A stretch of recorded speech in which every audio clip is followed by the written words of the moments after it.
Welcome to Real Estate Investing Abundance, the show for busy, fulfilled professionals like you to learn how to develop financial independence built on solid, passive real estate investments. Now, here is your host, Dr. Alan Lomax. Hello, enlightened investors. As always, a joy to be with you today. I'm your host, Dr. Alan. Today with Tim Milzaao, we explore how to navigate the debt markets to boost our real estate investment returns. Tim certainly knows how to navigate the debt markets as he is the founder and CEO of StackSouce, one of the nation's fastest growing commercial real estate finance companies. Tim, before we jump into debt markets and how they can boost our returns, share a memorable experience from your formative years that helped you to be the person you are today. Alan, thank you so much for having me on the show, the podcast, and very much looking forward to the conversation. I'm going to share an experience from college when I was first wowed by real estate. And so I grew up in northern New Jersey, in the suburbs of New York City. Never spent much time in the city. As a youngster, maybe went in for some baseball games and I think a circus. And I never spent much time around the city until I had an internship for a big real estate company in Midtown Manhattan. And it was my first day, a summer internship when I was making $8 an hour to help as a summer analyst. And I rode the train and then the subway. And then I walked in to 200 Park Avenue, had to walk through Grand Central Terminal and went up to the 20th floor where my internship was. And that summer, what I learned about real estate and the way that buildings operate and how landlords and brokers navigate these markets and these waters. I remember a moment standing on top of a skyscraper in Midtown Manhattan, looking over the entire city and Central Park, and with these real estate ideas and formulas swirling in my head. And I thought, real estate developers are visionaries. They are bringing cities into existence and buildings into existence. And when they're good, they're profitable doing it, but they are creating our future by creating our cities. And that is a formative real estate experience for me. Wow, that must have been some moment of wow. And as you were just beginning that process, it probably was like, wow, this is phenomenal. At the same time, this is really overwhelming. At least that's how I would feel with all of that standing before me.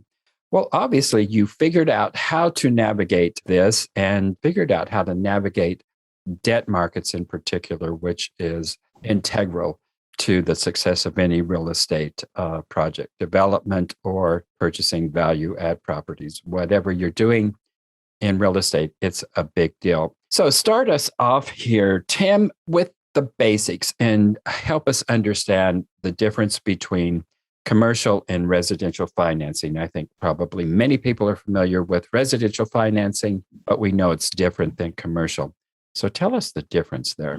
So there are both structural and experiential differences between getting a mortgage to buy a home and getting a commercial mortgage or a commercial financing package to buy an investment asset. So first of all, structurally, the underwriting, if you're buying a home, is largely just based on you. It's based on your credit score, your income, your balance sheet. How much money do you have in the bank?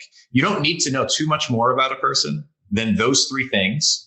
And you should be able to find out very quickly, am I prime? Am I higher or lower than prime in my interest rate? And what's my rate today? And what's this experience going to look like? How much is it going to cost? How much money do I need to put down to buy this home that I want? What's my budget? Those are all readily answerable questions just based on you. What home doesn't matter?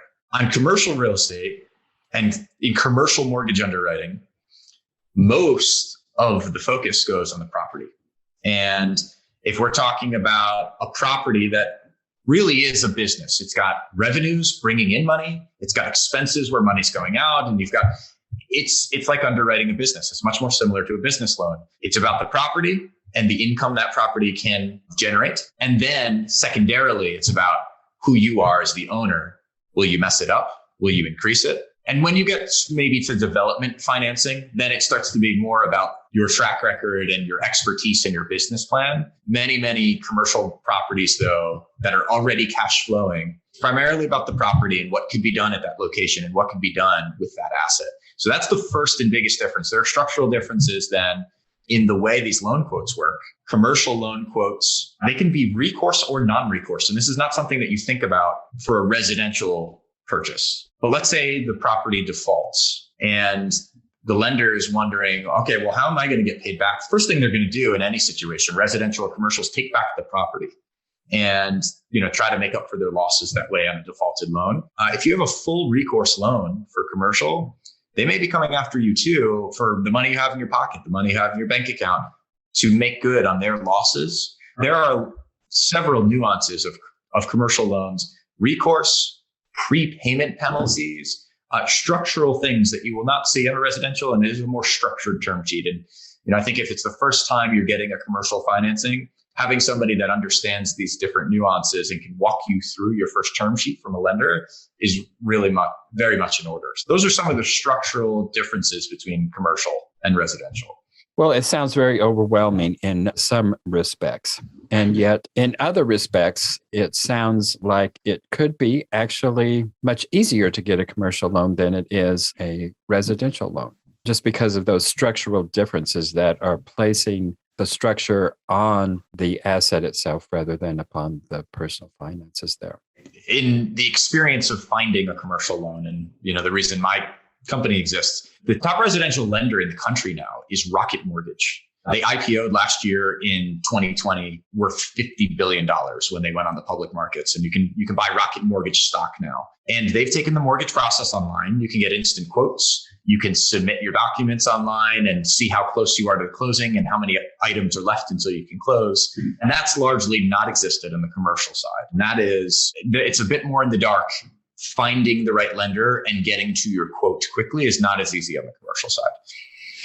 So how do you find a commercial lender?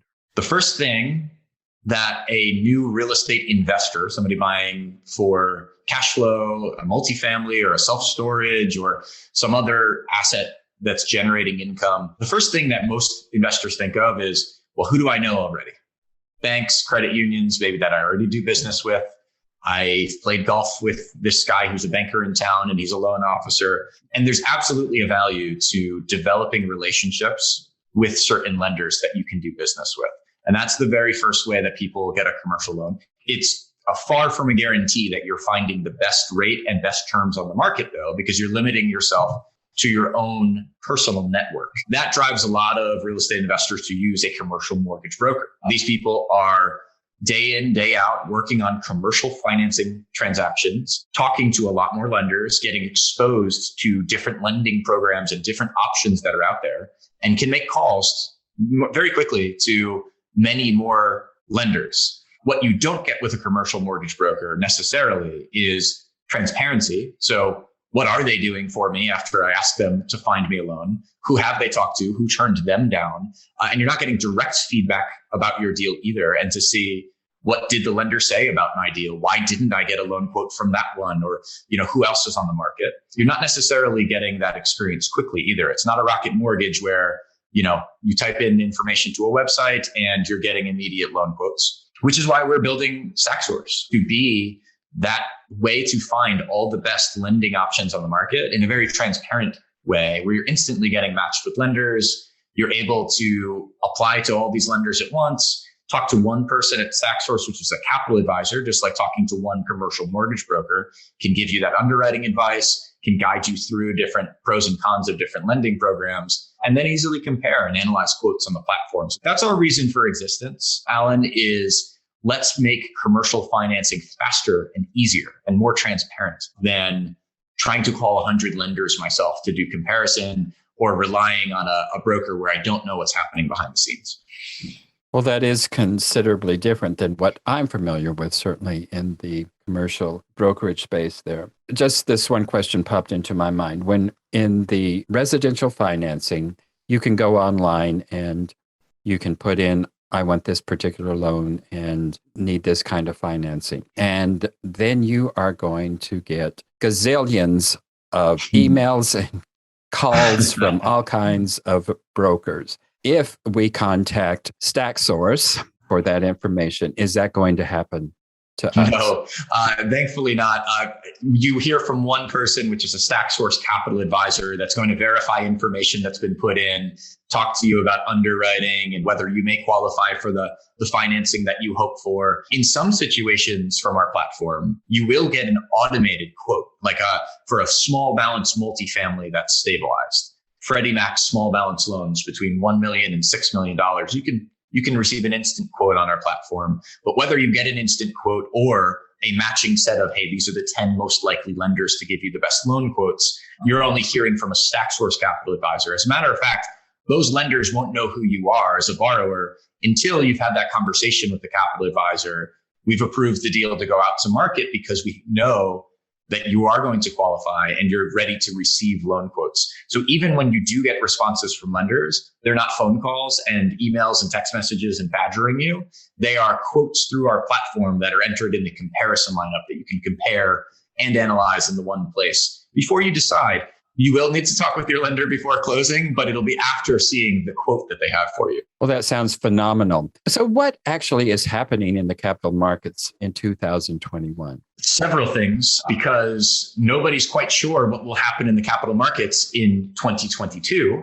And therefore, uncertainty makes different people act in different ways. There are a couple of really bright spots in the capital markets, and there are a couple of question marks. So bright spots, demand for certain real estate assets on the equity side and with prices going up are just as high in the debt markets. If you are working on multifamily, storage, industrial assets, and well-qualified retail, I'll say, rather than a mall that's emptying of tenants, but if you've got grocery anchored retail or net lease retail that is performing well, there's money and it's a borrower's market. So interest rates are low. That's part of it being a borrower's market. Leverage points can be pushed, not just for acquiring or refinancing cash flowing assets, but even for construction loans. The money is flowing. We are lining up both permanent and construction financing for a host of different asset classes and across the country. And lenders are competing for business. That is good for borrowers because if you're getting multiple quotes from multiple lenders, first of all, one of them is going to be better right off the bat, which is good. But you can also negotiate with those lenders and get them to sweeten up their deal. And understanding what's negotiable on a term sheet is going to make it even better. So it's a borrower's market on interest rates. U.S. Treasury rates remain low. They've pushed up a little bit in the last few months with the Federal Reserve admitting that there is some transitory inflation, and they will admit that it's permanent inflation. We'll see in 2022, and that's part of the uncertainty. But interest rates are still low, and it's a great time to lock into a 10-year fixed rate, for instance, if you've got an asset that's performing well. So it's a borrower's market is one thing that's happening in 2021. Difficult asset classes that are still question marks, like hotels in major dense cities, retail that has lost occupancy, and certainly offices, as we do not know office towers. And some of these office towers in New York that I toured as a 19-year-old, wide-eyed, and went up on the rooftop, will they be filled with office workers? Huge question mark. And that is more difficult to finance today. Not impossible, but more difficult. The interest rates are a bit higher. The leverage points are a bit lower. But for well-performing real estate, the interest rates are low. The leverage is there. Things like non-recourse or recourse carve-outs can be there to lighten the load on the borrower's balance sheet. And so it's a good time for capital markets. One thing we did notice in our data this summer, and we derived this data from real financings and real quotes happening in the market, is that the spread between different lenders quoting the same deal seems to correlate. It goes higher, meaning that lenders will quote deals differently. You'll get higher and lower interest rates on the same deal by visiting different lenders and getting different quotes. It seems to correlate with both numbers and news stories of COVID. That last summer, when COVID was rising, interest rate spreads were rising. And this summer too, with Delta COVID, the same thing. So we've noticed this interesting phenomenon with where there's more uncertainty about uses of real estate. There's going to be the same level of uncertainty in the capital markets. And that just means you need to get quotes from more lenders to find the best deal for your debt and to maximize your returns. So those are a couple things that, that we're seeing very clearly. We'll be right back after a brief announcement. Are you a busy professional, passionate about the work of your calling, yet realize that even though you love what you are doing, you're exchanging your time for money? You know that if you were to lose the ability to exchange time for money, your financial well-being will be in jeopardy. If you can relate, I have great news. Steed Tucker Capital is an investment company designed for professionals to develop financial independence built on solid passive real estate investments. Remove the anxiety of an uncertain financial future and go to steedtucker.com. Get your free one-page 10-step guide to passive real estate investing. Well, this is kind of a broad question here, but what are the leverage points, say, on a typical multifamily B-class property built in the late 80s, early 90s? So the maximum leverage that you may see advertised by different lenders online is going to be 80%. Sometimes that can happen and sometimes it can't, and I'll tell you why. Different locations and the cap rates in those locations is usually going to be the limiting factor for your multifamily leverage today. So if I'm buying a 6 cap property in the Midwest, I may have no problem getting to 80% leverage because there's high cash flow on that asset already right now. With an interest rate at 3.5% and a cap rate at 6%, we have no problem getting to 80% leverage and saying, all right, we've got 20% equity cushion and there's strong cash flow and we know this borrower can make the payments. Where that does not work out is in compressed cap rate markets. If you're buying a 4 cap in California or New York, or heck, we're seeing 4 caps in Florida now. In North Carolina too, so yeah. Yeah, I bet. Charlotte, you better hope you see a 4 cap on some of these. And if you're seeing a 4 cap, your leverage point is not going to be constrained by that maximum advertised LTV of 80. It's actually going to be constrained by the debt service coverage ratio.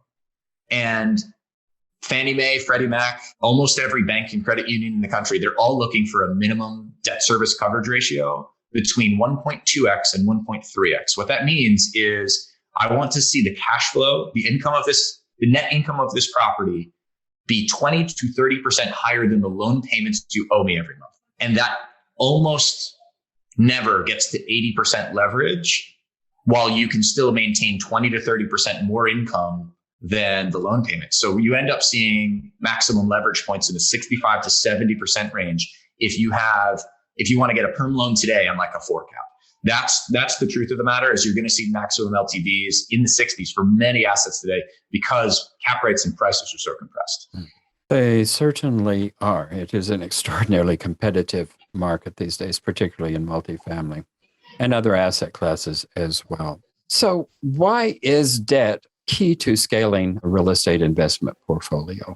Debt is key to scaling for a couple of important reasons. One is obvious. If you're buying properties all cash, and especially if you're not syndicating, your cash pile can only go so far. And the right leverage and truthfully, the more leverage, you can buy more properties, you can buy larger properties, and that's the obvious one. There are a couple of less obvious ones underneath this, Alan. Second reason that debt and the right debt is key to scaling is because lenders, while they're looking at the ability of the property to drive income to make these loan payments, if a borrower is over leveraged in their portfolio, and especially if all of their loans are full recourse loans, they'll do an analysis on global debt service coverage for your portfolio and potentially global recourse exposure.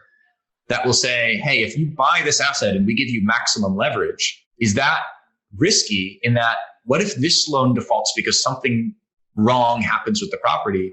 But what if one of your other properties defaults as well at a similar time frame? And now you're in a situation where you have to choose which loan payment to make and which loan defaults and which of these lenders you're going to pay back, me or another lender, or have I already made you 2 or 3 loans in your portfolio? And if something happens to you as a borrower, and now I have potentially 3 or 4 properties and loans at risk. Global debt service coverage ratios and global recourse exposures are the norm in the market today, especially when dealing with banks and credit unions. There are some other lender types where that is less of a concern because they're non-recourse and they're mostly focused on the property. So this would be less of a concern with Fannie Mae and Freddie Mac loans. But the best interest rates are coming from banks and credit unions today, actually lower than Fannie Mae and Freddie Mac. They may be full recourse, but they have lower interest rates. So now you have to make this trade-off. Do I want to maximize my potential cash flow with the lowest interest rate? But it's also potentially a riskier path because of the recourse. And the bank is going to do the same analysis back on you. Is this a riskier investment for me because of your recourse exposure and because of your debt service coverage ratio across your portfolio? So non-recourse is the only way to truly scale to the maximum. If you think about major real estate investment trusts and companies like private equity companies like Blackstone that own $100 billion of commercial real estate, they do not tolerate recourse. And that's because at scale, they need non-recourse loans. So nobody can come and say, well, what if this one fails? And what if that one fails? Well, what of it? It doesn't affect your loan. So you can always get the next loan. So non-recourse is something that real estate investors need to understand probably after their first couple deals and how that's going to impact you if you want to have 5 or 10 or more properties, and understanding the trade-off between maximum leverage and minimum interest rates and recourse and how this might affect you. Yeah, all of that has to do certainly with risk, and risk is, of course, a part of any kind of investment there. Recourse loans, of course, very risky for the individual, decreases the risk for the lender, but increases it for the borrower there. And of course, as leverage increases, that increases the risk really for both the lender and the borrower there. Of course, all of those have to be balanced out, and that's just part of the complications of debt and real estate investing in particular. Well, technology has changed both the real estate investing, and it certainly is changing financing. And I don't understand all of the complexities in terms of how technology is affecting that. Can you sum that up in layman's terms and just in a few moments here? So there's a lot happening in real estate tech and in financial technology, which I'd refer to as fintech. And as mentioned, on the residential side, you can kind of get a clue to where commercial will be going in the next few years because it's a few years ahead. Before commercial had any mega listing sites, we had Zillow on the residential side, and before we had any of these online financing platforms like mine on the commercial side, there was Rocket Mortgage and now Better Mortgage and other digital lenders on the residential. So that's one place where you can go and get a clue. Where will commercial real estate be going in a few years is to look at residential real estate and say, how is that process evolving? That process can and must evolve faster because you're dealing with consumers, that the process needs to be very simple. The process needs to be very easy to navigate. But if the process is easy to navigate in commercial too, that's also an advantage. Data is something that is becoming much more open for real estate. So as you're underwriting properties and you're looking for properties to acquire, what sources of data are you considering? Obviously, you want to figure out where the rents are in the market, and getting lease comps, sales comps, vacancies has been something that 20 years ago in real estate, you needed to call around to brokers and you had to have that relationship, that face-to-face FaceTime really, to get that type of information. And there are platforms today where you can subscribe and you could potentially plug in different sources of data into your underwriting model. And you're giving it a property address, and that system is spitting back a lot of information about that property based on data collected. So, and alternative sources of data too. Retail real estate investors would be familiar with alternative sources of data today, even down to social media sentiment of different neighborhoods and different spots in neighborhoods. And, would this be a good spot for that store or for this tenant? What tenant should I try to lease to in my neighborhood strip center? You may actually be looking at social media sentiment and tweets people are making in that area and get a clue as to what they really want.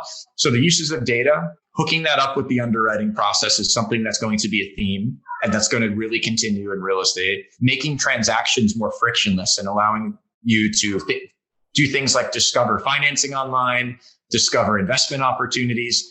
Crowdfunding is allowing real estate investors to syndicate their real estate investment opportunities to their followers and to their networks. online without having to go and do physical paperwork or necessarily host a local meetup, and you can do a webinar and you can raise money for your deal online. There's so much happening in real estate technology to support real estate investors and to evolve the space, all of which I'm very excited about, some of which we are working on directly. But I think a good idea to stay on top of if you're a real estate investor that wants to be competitive in 5 and 10 years to come. Well, in the retail side of that, Zillow, Trulia, realestate.com, those are all free to the consumer. Commercial side, although a lot of those things are available, they're pretty segmented at this point in time, but they're available out there. Most of them that are really good and reliable are going to cost the investor. Is that going to change, or is that still going to be the trend that investors are going to have to pay for those services? Yeah, certainly there are big dominant real estate data players that if you're not ponying up for a monthly subscription and a pricey monthly subscription, you're not getting access to the premium stuff. I do think, Alan, that that's going to start to break down, where there will be more information flowing freely, both alternative and direct real estate data like leases and sales comps and vacancies. I don't think it's going to be instant. I think this is going to be a slow change in the industry, but it's going to become more open. There are some entrepreneurs trying to do so with the blockchain in the next few years. And I think that has its own challenges in regulatory adoption and in just adoption in the market. But blockchain or no, I think we're going to see more platforms that stitch together multiple sources of data, offer a service to, a real estate investor and to brokers and those working on transactions, where you're going to see a transaction by transaction access to some of this information. And I do think that's coming. Share with our viewers and listeners how it is that they can get in touch with you.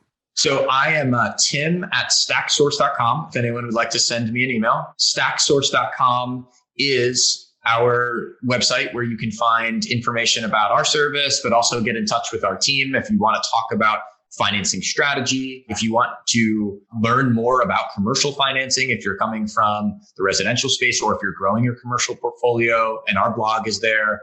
But Tim at StackSouce.com. If you search my name, Tim Milzaao, on LinkedIn, Facebook, or Twitter, I'll usually be the first one up. And I would welcome anybody that wants to chat about real estate tech, real estate investment, real estate finance, because those are all topics that I love.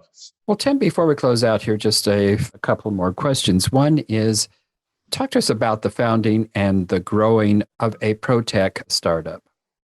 So it has been a really interesting journey going from wide-eyed real estate, intern to I actually worked at tech companies for several years and then got back into real estate as an entrepreneur, looking to bridge those two experiences I had had in the technology world and in the real estate world. I've made my fair share of mistakes and decisions and strategy pivots onto how we would bring more efficient and transparent financing into commercial real estate. But over the last couple of years, StackSouce has grown considerably. We're north of 20 employees across the country. We are closing hundreds of millions of dollars of commercial financings this year. And it has been the biggest learning experience of my life. I know many, many real estate investors have had a similar journey, going from maybe a W-2 job to, can I have passive income and be in control of my financial destiny and my future? And an entrepreneur's journey is similar. In the real estate space, in the financing side, to go from a safe job with a larger company to, can we build this thing? Will it be profitable? Will this company of mine, this real estate finance company, be what helps us to achieve financial freedom? And can we help other real estate investors do the same, because they have access to the right financing and because we tear down some of those barriers for new and middle market investors to find better sources of financing? It has been a heck of a journey. I've been up to it now for 5 years, and we've been operational for the last 4 since we launched our platform. It has been a huge learning experience. It's been different every day, ups and downs, thinking that we're going to fail, thinking that we're going to take over the world. Truth is somewhere in between, that we've built an effective platform that a lot of borrowers and lenders have loved, and we're just at the beginning. Incredible journey there. And I'm sure there's been a lot of ups and downs in the last 4 and 5 years here.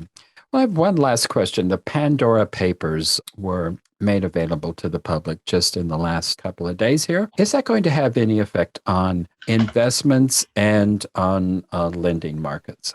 That one, you may want to get someone a little bit above my pay grade to answer, Alan. I'm not sure. Truthfully, for us, we need to understand it a little bit more before we have a really good understanding of how that may affect the capital markets. Obviously, with uncertainty, and I mentioned COVID as one of these sources of uncertainty, with geopolitical risk and with climate change risk, the more that we don't know about what will happen in the future, that's going to have disruptions in the capital markets. What will this one represent?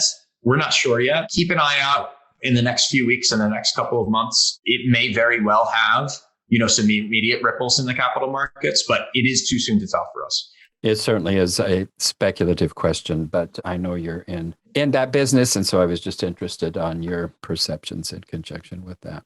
Well, Tim, it's been a real pleasure, a very enlightening conversation. And so thank you so much for being with us today. Yes, absolutely, Alan. Thank you so much for having me. Thank you for tuning in to Real Estate Investing Abundance, brought to you by Steve Talker Capital, a company working for passionate professionals like you to develop financial independence built on solid, passive real estate investments. As part of our efforts to make the world a better place, Steve Talker Capital contributes to activities and organizations committed to better understand the equine. These endeavors attempt to enhance the human treatment of horses worldwide. Steve Talker Capital, working for a world where all creatures, great and small, flourish abundantly. For resources to develop your financial independence, connect with us at stevetalker.com.